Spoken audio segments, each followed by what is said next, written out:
एक बार की बात है कि देवगुरु बृहस्पति और देवराज इंद्र भगवान शिव के दर्शन करने के लिए कैलाश पर्वत पर गए।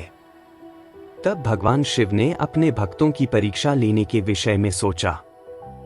कैलाश पर्वत के रास्ते में ही वे अपना रूप बदलकर तपस्वी का वेश धारण करके बैठ गए। जैसे ही देवराज इंद्र वहां से निकले, उन्होंने तपस्वी से पूछा कि भगवान शिव अपने स्थान पर ही हैं या कहीं और गए हैं। यह पूछकर उन्होंने तपस्वी से उनके नाम आदि के विषय में भी जानना चाहा, परंतु तपस्वी रूप में शिवजी चुप रहे और कुछ न बोले। उन तपस्वी को इस प्रकार अपने प्रश्न के उत्तर में चुप देखकर देवराज इंद्र बहुत क्रोधित हुए। वे बोले, अरे मैं तुमसे पूछ रहा हूं और तू है कि उत्तर ही नहीं दे रहा है। जब तपस्वी ने पलटकर पुनः उत्तर नहीं दिया, तब इंद्र ने हाथ में वज्र लेकर तपस्वी रूप धारण किए भगवान शिव पर आक्रमण कर दिया, परंतु शिवजी ने तुरंत पलटवार करते हुए इंद्र के हाथ को पीछे धकेल दिया। तब क्रोध के कारण शिवजी का रूप प्रज्वलित हो उठा और उस तेज को देखकर ऐसा प्रतीत होता था कि यह तेज सब कुछ जलाकर भस्म कर देगा। इंद्र की भुजा को झटकने से इंद्र का क्रोध भी बढ़ गया, परंतु गुरु बृहस्पति उस तेज से भगवान शिव को पहचान गए। देवगुरु बृहस्पति ने तुरंत हाथ जोड़कर देवाधिदेव भगवान शिव को प्रणाम किया और उनकी स्तुति करने लगे। बृहस्पति जी ने देवराज इंद्र को भी शिव चरणों में झुका दिया और क्षमा याचना करने लगे। वे बोले कि हे प्रभु, अज्ञानतावश हम आपको पहचान नहीं पाए। भूलवश आपकी अवहेलना करने का अपराध देवराज इंद्र से हो गया है। प्रभु, कृपा करके इंद्रदेव को क्षमा कर दीजिए। बृहस्पति जी के ऐसे वचन सुनकर भगवान शिव बोले कि मैं अपने नेत्रों की ज्वाला नहीं रोक सकता। तब बृहस्पति जी बोले कि प्रभु, आप अपने क्रोध की अग्नि को कहीं और स्थापित कर देवराज का अपराध क्षमा कीजिए। तब भगवान शिव बोले, हे बृहस्पति, मैं तुम्हारे चातुर्य से प्रसन्न हूं। आज तुमने इंद्र को जीवन दान दिलाया है, इसलिए तुम्हें जीव नाम से प्रसिद्धि मिलेगी। यह कहकर उन्होंने अपने क्रोध की ज्वाला को समुद्र में फेंक दिया। क्रोध की वह ज्वाला बालक का रूप लेकर जोर जोर से रोने लगी।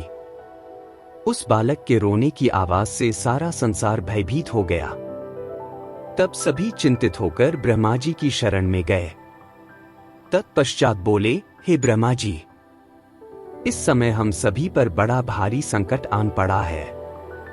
उस बालक ने, जो समुद्र से उत्पन्न हुआ है, अपने भयंकर रुदन द्वारा पूरे संसार को आहत किया है।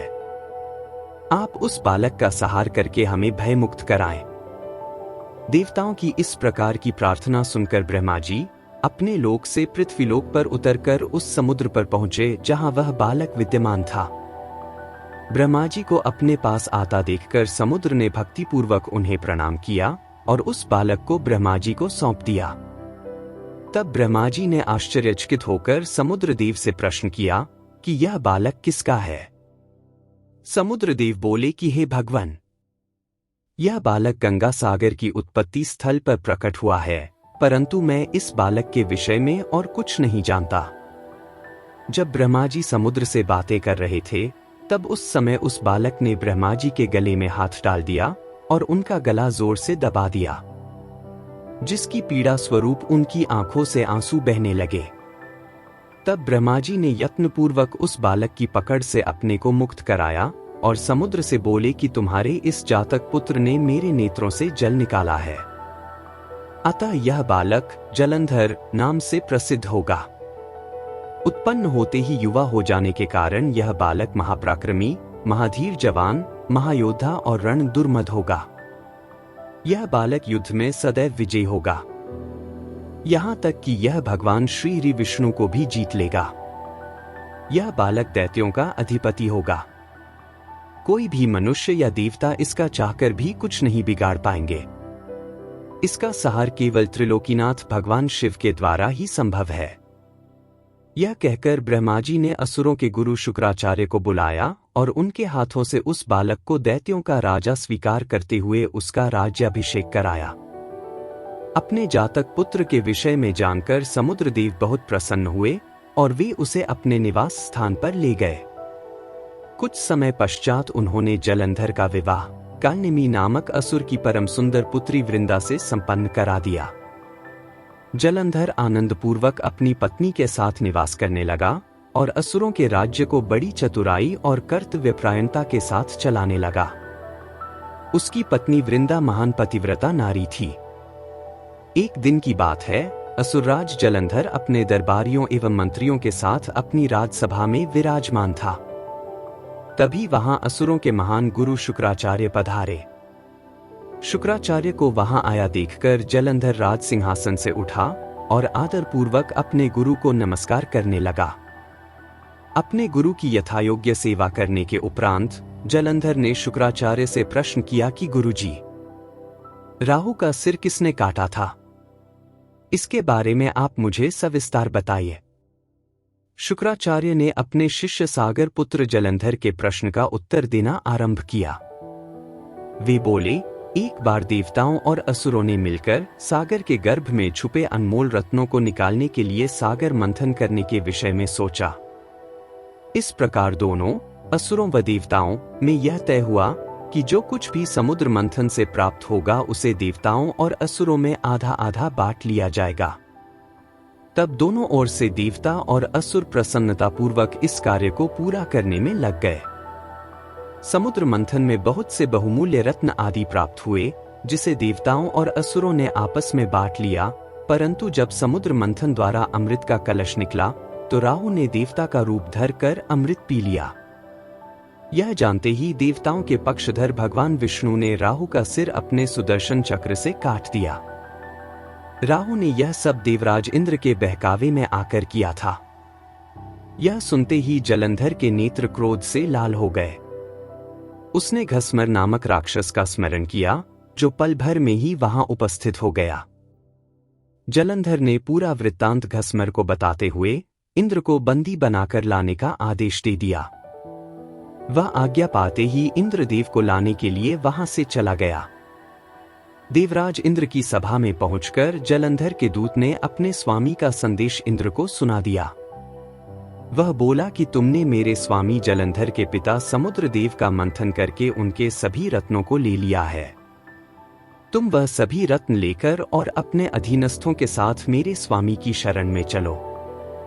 घसमर के वचन सुनकर देवराज इंद्र अत्यंत क्रोधित हो गए और बोले कि उस सागर ने मुझसे डरकर अपने अंदर सभी रत्नों को छुपा लिया था। उसने मेरे शत्रु असुरों की भी मदद की है और उनकी रक्षा की है। इसलिए मैंने समुद्र के कोष पर अपना अधिकार किया है। मैं किसी से नहीं डरता हूं। जाकर अपने स्वामी को बता दो कि हिम्मत है तो इंद्र के सामने आकर दिखाओ। देवराज इंद्र के ऐसे वचन सुनकर जलंधर का घसमर नामक दूत वापस लौट गया। उसने अपने स्वामी जलंधर को इंद्र के कथन से अवगत कराया।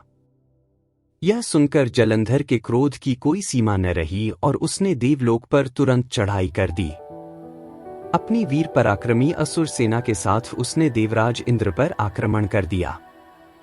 उनके युद्धों के बिगुल से पूरा इंद्रलोक गूंज उठा। चारों ओर भयानक युद्ध चल रहा था। मारकाट मची हुई थी। मृत सैनिकों को देवताओं के गुरु बृहस्पति और दैत्यों के गुरु शुक्राचार्य मृत संजीवनी से पुनः जीवित कर रहे थे। जब किसी भी प्रकार से उन्हें युद्ध में विजय नहीं मिल रही थी तो जलंधर ने अपने गुरु शुक्राचार्य से प्रश्न किया कि हे गुरुदेव, मैं रोज युद्ध में देवताओं के अनेक सैनिकों को मार में गिराता हूं, फिर भी देवसेना किसी भी तरह कम नहीं हो रही है। मेरे द्वारा मारे गए सारे देवगण अगले दिन फिर से युद्ध करते हुए दिखते हैं। गुरुदेव, मृतों को जीवन देने वाली विद्या तो आपके पास है, फिर देवता कैसे जीवित हो जाते हैं? तब शुक्राचार्य ने जलंधर को बताया कि द्रोणगिरि पर्वत पर अनमोल औषधि है जो देवताओं की रक्षा कर रही है। यदि तुम उन्हें हराना चाहते हो तो द्रोणगिरि को उखाड़कर समुद्र में फेंक दो। अपने गुरु शुक्राचार्य की आज्ञा लेकर जलंधर द्रोण पर्वत की ओर चल दिया। वहां पहुंचकर उसने अपनी महापराक्रमी भुजाओं से द्रोण पर्वत को उठाकर समुद्र में फेंक दिया और पुनः जाकर देवसेना से युद्ध करने लगा। जलंधर ने अनेक देवताओं को अपने प्रहारों से घायल कर दिया और हजारों देवगणों को पलक झपकते ही मौत के घाट उतार दिया। जब देवगुरु बृहस्पति देवताओं के लिए औषधि लेने द्रोणगिरी पहुंचे तो पर्वत को अपने स्थान पर न देखकर बहुत आश्चर्यचकित हुए। वापस आकर उन्होंने देवराज इंद्र को इस विषय में बताया और आज्ञा दी कि यह युद्ध तुरंत रोक दिया जाए, क्योंकि अब तुम असुरराज जलंधर को नहीं जीत सकोगे। ऐसी स्थिति में प्राणों की रक्षा करना ही बुद्धिमत्ता है। इस प्रकार जब देवगुरु बृहस्पति ने देवताओं को युद्ध रोक देने के विषय में कहा तो सभी ने गुरु की आज्ञा का पालन किया और युद्ध रुक गया, परंतु जलंधर का क्रोध शांत नहीं हुआ। वह इंद्र को ढूंढता ढूंढता स्वर्गलोक आ पहुंचा। जलंधर को वहां आता देखकर इंद्र व अन्य देवता अपने प्राणों की रक्षा करने हेतु वहां से भागकर भगवान श्री हरि विष्णु की शरण में बैकुंठ लोक जा पहुंचे। उन्होंने भगवान विष्णु से कहा, हे कृपा निधान, हम आपकी शरण में आए हैं, हमारी रक्षा कीजिए। तब देवताओं ने विष्णु जी को जलंधर के विषय में सब कुछ बता दिया। श्री हरि विष्णु ने देवताओं से कहा कि वे अपने भय का त्याग कर दें। उन्होंने उनकी प्राण रक्षा करने का आश्वासन दिया और कहा कि मैं जलंधर का वध कर तुम्हें उससे मुक्ति दिलाऊंगा। यह कहकर भगवान विष्णु अपने वाहन गरुड़ पर सवार होकर चलने लगे। यह देखकर देवी लक्ष्मी के नेत्रों में आंसू आ गए और वे बोली, हे स्वामी, जलंधर समुद्र देव का जातक पुत्र होने के कारण मेरा भाई है। आप मेरे स्वामी होकर मेरे भाई को क्यों मारना चाहते हैं? यदि मैं आपको प्रिय हूं तो आप मेरे भाई का वध नहीं करेंगे। अपनी प्राणवल्लभा लक्ष्मी जी के वचन सुनकर विष्णु जी बोले, हे देवी, यदि तुम ऐसा चाहती हो तो ऐसा ही होगा, परंतु तुम तो जानती ही हो कि पापी का नाश अवश्य होता है। तुम्हारा भाई जलंधर अधर्म के मार्ग पर चल रहा है और देवताओं को कष्ट पहुंचा रहा है। फिर भी मैं उसका वध अपने हाथों से नहीं करूंगा, परंतु इस समय तो मुझे युद्ध में जाना होगा। यह कहकर भगवान विष्णु युद्धस्थल की ओर चल दिए। भगवान विष्णु उस स्थान पर पहुंचे जहां असुरराज जलंधर था। भगवान विष्णु को आया देखकर देवताओं में हर्ष और ऊर्जा का संचार हुआ। श्री हरि विष्णु के वाहन गरुड़ के पंखों से निकलने वाली प्रबल वायु ने वहां पर आंधी सी ला दी थी। इस आंधी में दैत्य इस प्रकार घूमने लगे जिस प्रकार आसमान में बादल घूमते हैं। अपनी सेना को ऐसी विकट परिस्थिति में देखकर जलंधर अत्यंत क्रोधित हो उठा। उसने भगवान श्री हरि विष्णु पर आक्रमण कर दिया।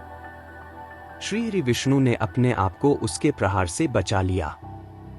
जब भगवान श्री हरि ने देखा कि देव सेना पुनः आतंकित हो रही है और उनके सेनापति देवराज इंद्र भी भयग्रस्त हैं, तब विष्णु जी ने अपना शार्ंग नामक धनुष उठा लिया और बड़े जोर से धनुष से टंकार की।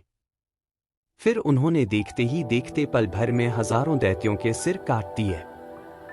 यह देखकर दैत्यराज जलंधर क्रोधावेश में उन पर झपटा। तब श्रीहरि ने उसकी ध्वजा, छत्र और बाण काट दिए तथा उसे अपनी गदा से उठाकर गरुड़ के सिर पर दे मारा। गरुड़ से टकराकर नीचे गिरते ही जलंधर के होंठ फड़कने लगे। तब दोनों ही अपने अपने वाहनों से भीषण बाणों की वर्षा करने लगे। विष्णु जी ने जलंधर की गदा अपने बाणों से काट दी। फिर उसे बाणों से बांधना शुरू कर दिया, परंतु जलंधर भी महावीर और पराक्रमी था। वह भी कहाँ मानने वाला था। उसने भी भीषण बाण वर्षा शुरू कर दी और विष्णु जी के धनुष को तोड़ दिया। तब उन्होंने गदा उठा ली और उससे जलंधर पर प्रहार किया, परंतु उसका महादैत्य जलंधर पर कोई असर नहीं हुआ। तब उसने अग्नि के समान धधकते त्रिशूल को विष्णु जी पर छोड़ दिया। उस त्रिशूल से बचने के लिए विष्णु जी ने भगवान शिव का स्मरण करते हुए नंदक त्रिशूल चलाकर जलंधर के वार को काट दिया।